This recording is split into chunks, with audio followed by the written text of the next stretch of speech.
everyone, I'm Lisa Renee Jones, also Lisa Renee Harrison, and I am here with my Oriental short hair Julie Patra Harrison, who often makes appearances in the videos because she howls by the door if we shed it. And I also am often here with my Mexican husband, Diego Harrison, and today I'm going to talk about what it's like to be married to a Mexican man who no one thinks is Mexican, and the lengths that he goes to try and prove that he's Mexican. So, Diego?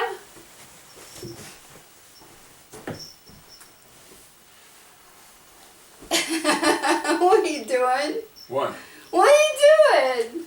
I just don't get why people don't know I'm Mexican. This is how I dress every day. No, you do not take it off. Please take it off. My God. Anyway, so as you can see, he'd go to extremes if I'd let him, but I won't. So. Like she might stop me. Right, because no macho Mexican man would be stopped by his woman, isn't that right? That's right. What? Do you not leave that one either? Okay, so what else do you do to prove that you're Mexican? You introduced yourself. Right, I introduce myself. I say, hi, my name's Diego. I don't say Diego like most people probably say in this country. And that is because it seems that instead of Diego being an obvious Mexican thing, it's now about the saber-toothed tiger, right? Yeah, the saber-toothed tiger from, what's that movie? We don't know. It's a cartoon. But anyway, so that. I also be sure and I speak Spanish in public to people that... Prove you can speak Spanish. Pues sí, claro, yo puedo hablar español. And what'd you just say? Yes, of course I can speak Spanish. Okay. And no español would be me. Yeah, 10 years and... No español. No.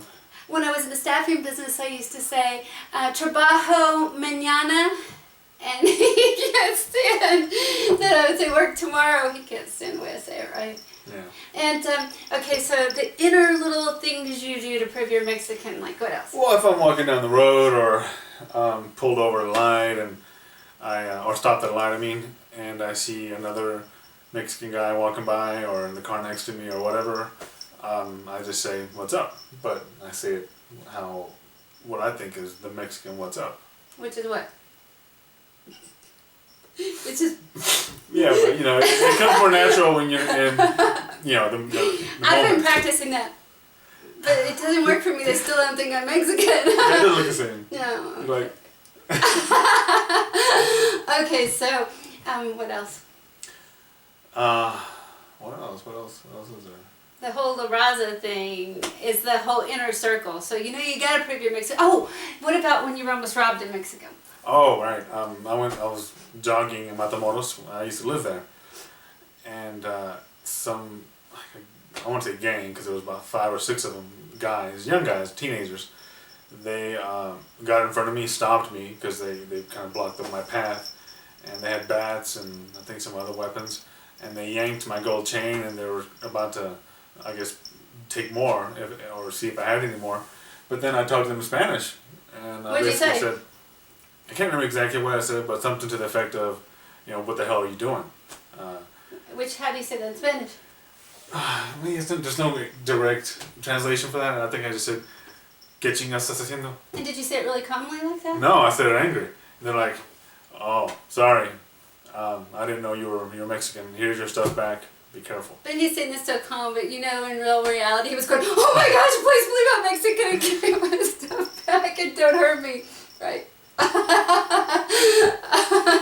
Okay, so sometimes he has to feel that attachment to the Mexican culture. Oh wait, but before I even go on there, you always have to explain your last name too. That's always an issue for you. Do you feel obligated to explain it? Well, sometimes, if I say my name is Diego Harrison and I'm talking to a Mexican guy or woman or whatever, and so I tell them, yeah, my great grandfather was white. And it settles that. But then I show them a picture of my dad and they stop. Well, and too, you have generations of Mexicans that are way, way, way, way down, but when you look at it, his mom is direct from Mexico, which his mom and dad's story is so romantic. We'll tell it another time. But anyway, so his mom and his sister and his nephew and his niece come here to Colorado, and I was working at Deadline, so I couldn't go with them to control this from happening.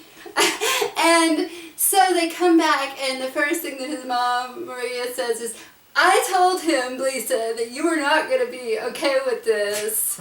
And so he's so excited to show me this. He holds this up, and he came home with this. This is Pancho Villa. And I'm like, it's Mexican revolutionary. like Pancho Villa. Okay. And then next, he holds this one up. Oh, this is the bad one right here. This is only on special occasions. You know, like if I'm going to go at a wedding or something. This is what you wear right here. Okay, and my reaction was, I'm going to throw them in the trash. You will never wear them. And his mom said, I told him. And he's like, really? Yes.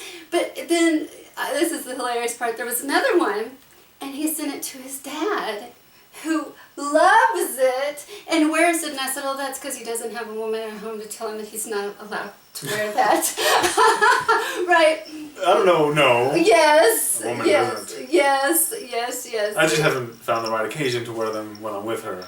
Anyway, okay, so that's it for today.